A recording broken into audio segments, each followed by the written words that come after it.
Good morning. All right, so we're going to go over your study guide. So if you're able to print your study guide and have it on paper, that might be easier. If you can correct with a pencil, if not, you can just split your screen and go along with me. So this is going back to the very beginning of chapter 6, converting decimals, fractions, and percents. So first of all, I'm going to look at 34%.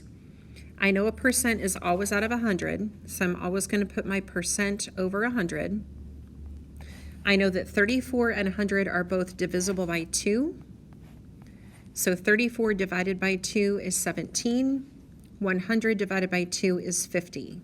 So all fractions must be reduced to simplest form. Now, if you think about how to read your fraction over 100, that's exactly how you're going to write your decimal. So since our fraction was 34 hundredths, your decimal is going to be 34 hundredths.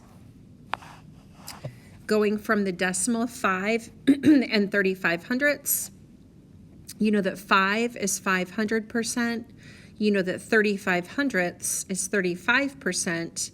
So that would be 535%.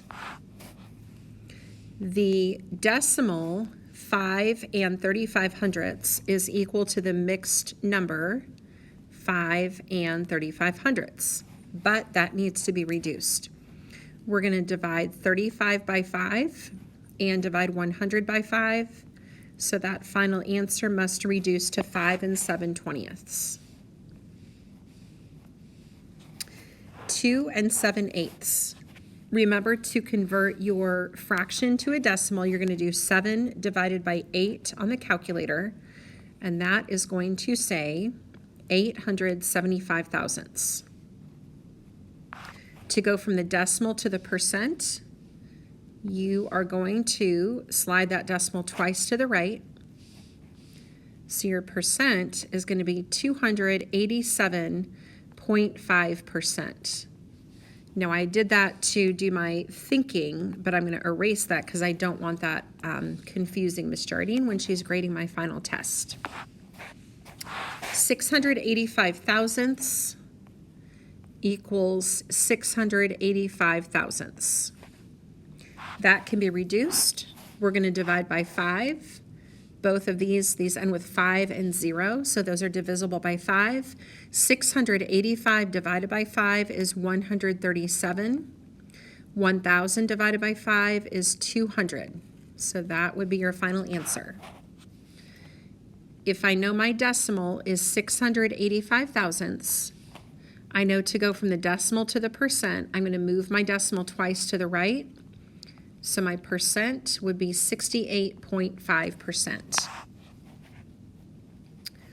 Looking at the percent, 12 hundredths percent, I know to go from the percent to the decimal, I have to move the decimal twice to the left. So if I'm starting with 12 hundredths percent, and I'm going to move my decimal twice to the left, that would be 0.0012, and that would be 12 ten-thousandths. So then over here, we're going to put 12 ten-thousandths. 12 and 10,000 are both divisible by 4. 12 divided by 4 is 3. 10,000 divided by 4 is 2,500. Final answer, 3 over 2,500. 67 hundredths equals 67% equals 67 hundredths.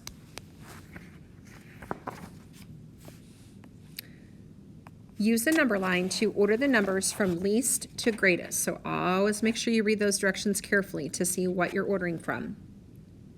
Convert all to the same form of a number. Convert all to the same form, showing your work. Plot the original numbers on the number line. Okay, you guys know that I like percents best, so I'm going to convert all of these to a percent. So I already have 125%, and then I see that I have 6/5. So on my calculator, I'm going to do 6 divided by 5, and my calculator says 1 2/10. 1 2/10 is equal to 120%. 1 22/100 is equal to 122%. Okay, I'm going to read the directions again because that was a lot. Use a number line to order the numbers from least to greatest. Convert all to the same form. I did that. They're all percents. Plot the original numbers on the number line. Okay, so if my numbers are only going from 120% to 125%, then I'm going to put my least number down here and my greatest number down here.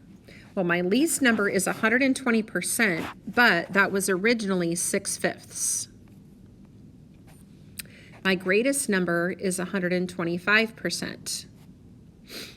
And the number in the middle was 1 22/100. So my final answer would say 6/5 is less than 1 22/100 is less than 125%. First, convert all to percents. Next, order on the number line. And last, order from least to greatest. All right, so number 8, I already have 42%. I know 43/100 is 43%.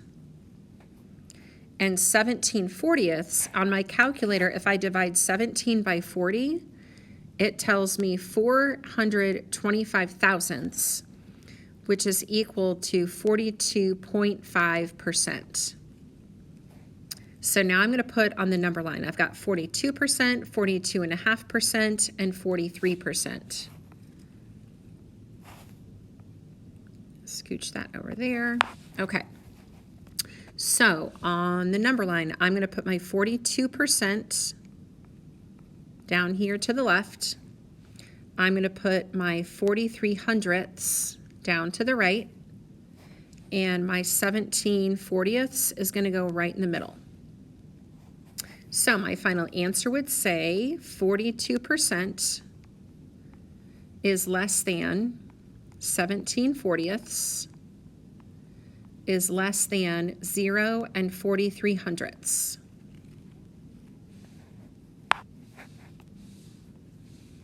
The table shows the results of 8 teams competing in a scavenger hunt.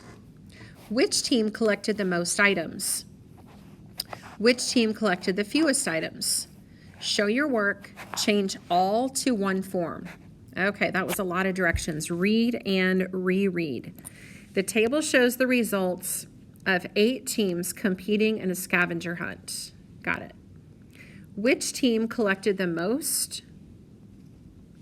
Which team collected the fewest? Okay, so Ms. Jardine is asking for 2 answers.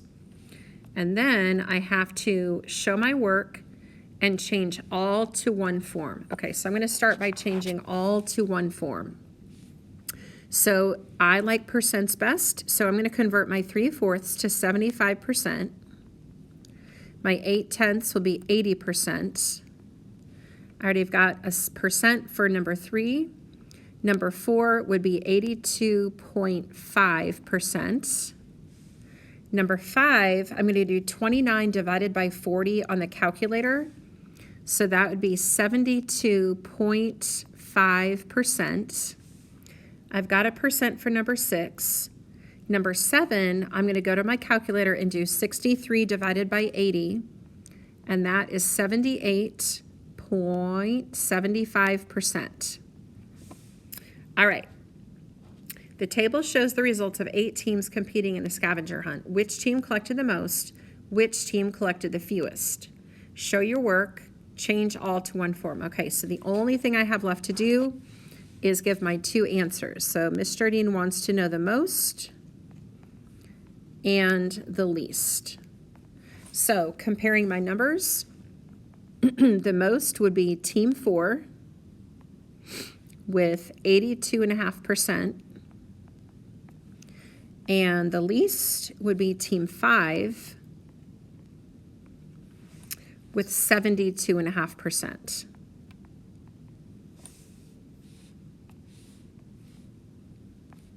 Write and solve a proportion to answer the question. Write and solve a proportion. What number is 40% of 50?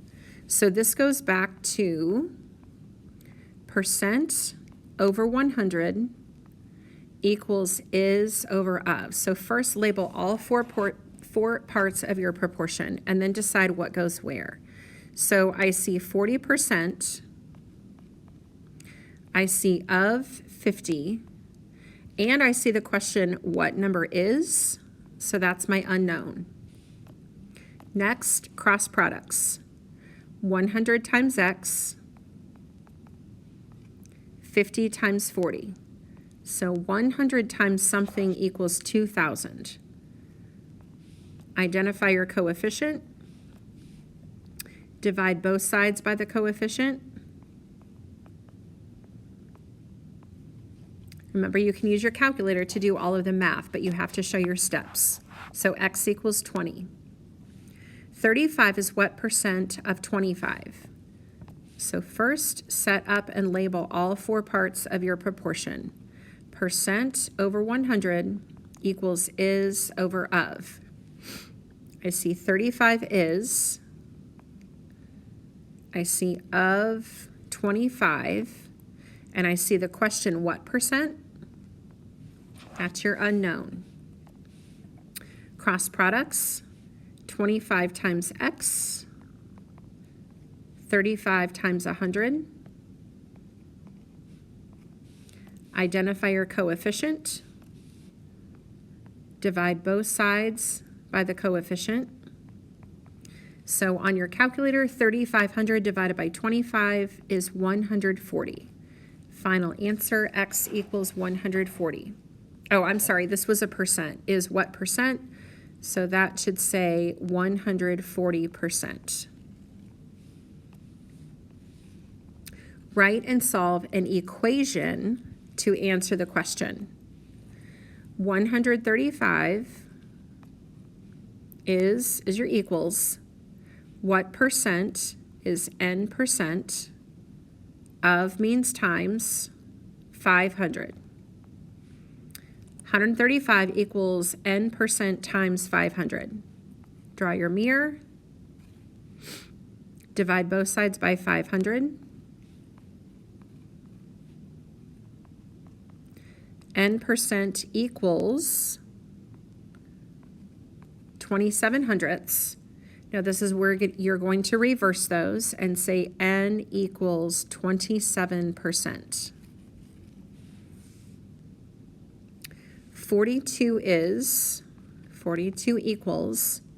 21%, 21 hundredths of what number? Draw your mirror. Divide both sides by 21 hundredths. N equals 200.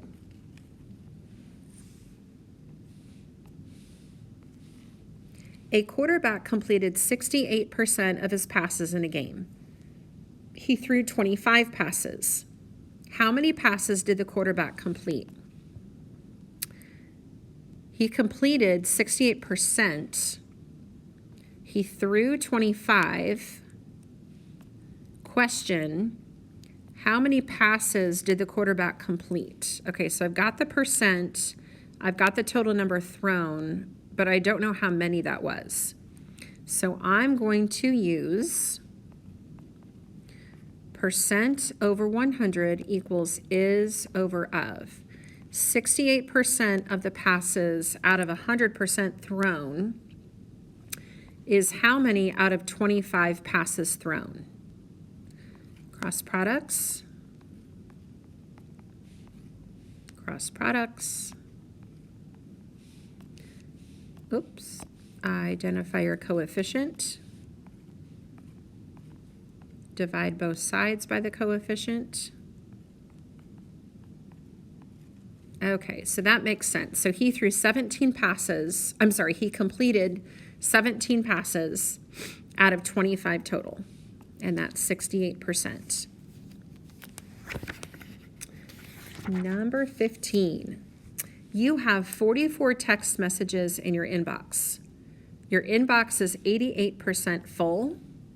How many messages can your cell phone hold? You have 44 text messages. Your inbox is 88% full. Like I told you in class, percent over 100 equals is over of can be used to solve so many different problems. So 88% full when you have 44 text messages out of what capacity? Cross products.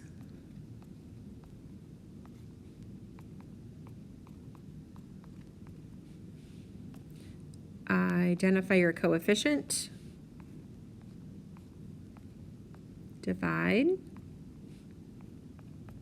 4,400 divided by 88 is 50. Your phone can hold 50 messages. Identify the percent of change as an increase or a decrease. Then find the percent of change, round to the nearest tenth of a percent if necessary. All right, so 8 inches to 24 inches. So the first thing you're going to do is find the difference between the two numbers, and the difference is 16. Then you're going to put the difference on the top, the original number on the bottom. You're going to divide 16 by 8, convert to a percent. Going from 8 to 24 is an increase. Answer, 200% increase. 300 miles to 210 miles.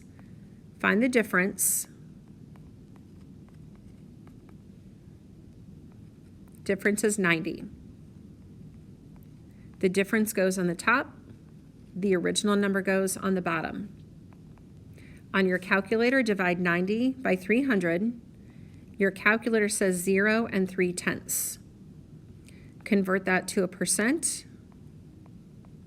Going from 300 down to 210 is a decrease. 30% decrease for number 17.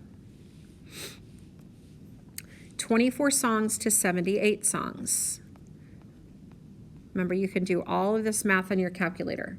78 minus 24 is 54. The difference divided by the original number. 54 divided by 24 is 2 25/100. Convert that to a percent. 24 to 78 is an increase. 225% increase. Find the difference. 24 minus 10 is a difference of 14. Divide the difference by the original amount. 14 divided by 10 is 1 4/10. Convert to a percent and determine increase or decrease. 140% increase. You estimate that your friend is 50 inches tall. The actual height of your friend is 54 inches. Find the percent of error. Okay, so the difference between 54 and 50 is 4. The actual height is 54. On my calculator, 4 divided by 54, is 74 thousandths. That is 7.4% error.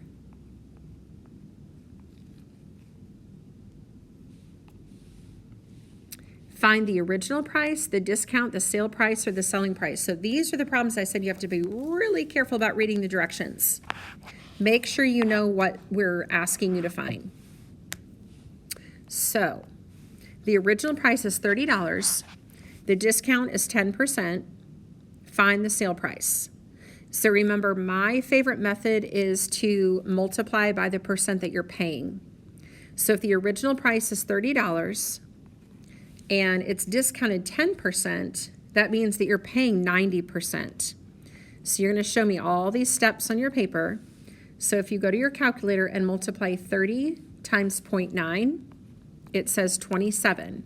Now remember, this is money, so you're going to put a dollar sign, and you're going to tell me the sale price is $27. The original price was $55. You are being asked, you're being asked to find the discount. And the sale price is $46.75. So on this one, you're going to find the difference between $55 and $46.75. The difference between those two dollar amounts is $8.25 divided by the original price. If you do that on your calculator, you're going to get 15 hundredths. That is a 15% discount. 15% discount. Did I say that right? Here we're going to find the original price given the discount and the sale price. So if the original price is 100% and you're getting discounted 75%, you're paying 25% of the cost. So the sale price, $74.75, is equal to 25% times what? 25% times the original amount is going to give you the sale price. Identify your coefficient. Divide both sides by 25 hundredths. On your calculator, if you divide $74.75 by 25 hundredths, it says $299. The original price was $299. Cost to the store was $152. The markup was 50%. What is the selling price? Okay, so this goes back to your markups. So $152 times 50%, which is 0.5, equals 76. Well, you know you're going to pay the $152 that was the cost to the store, and you're going to pay the markup of 76. So the store is going to sell you the item for $228. An account earns simple interest. Find the interest earned, the principal, the interest rate, or the time. Remember, you have to be really careful on these as well. Number 25, you're going to calculate for the interest earned. So remember, we always start with the formula. Interest is equal to principal times rate times time. If I'm finding the interest, that's my unknown. On my calculator, I'm going to multiply 1,200 times 2% times 5 years. If I multiply that on my calculator, it says 120. Interest earned, $120. On this one, I'm going to find the amount of time. So we always start with interest equals principal times rate times time. So interest is 25, principal is 500, interest rate is 5% times how many years? So on my calculator, I'm going to multiply 500 times 5 hundredths. And that is 25. Identify your coefficient. Divide both sides by 25. So the time equals 1. So 1 year. Number 27, we're finding the interest rate. So interest equals principal times rate times time. We're going to substitute $76 for the interest, $800 for the principal, 2 years for the time, and an unknown rate. So 76 equals 1,600 times what? Identify your coefficient. Divide both sides by 1,600. And your calculator says 0.0475. You're going to slide that decimal 2 places to the right. 4.75%.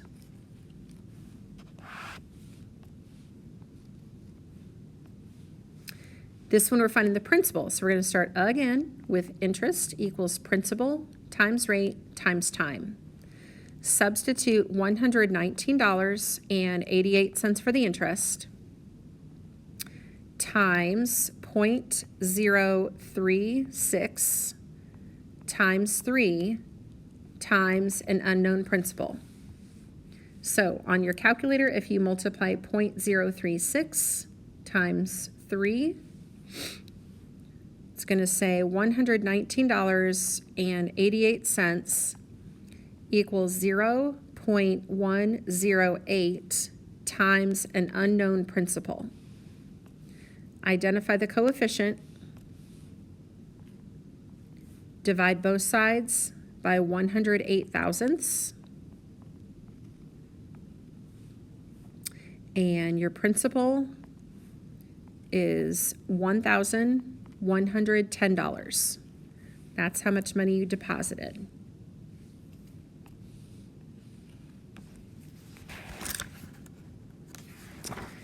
Last page, we're almost there. Saxophone, 2 ways to own. $75 cash back with a 3.5% simple interest, or no interest for 2 years. A saxophone costs $1,200. I don't know where that number came from. A store offers 2 loan options. Which option saves more money if you pay the loan in 2 years? If you pay the loan in 2 years. Okay, so I'm going to divide my workspace in half. So I've got option number 1 and option number 2. Okay, option number 1.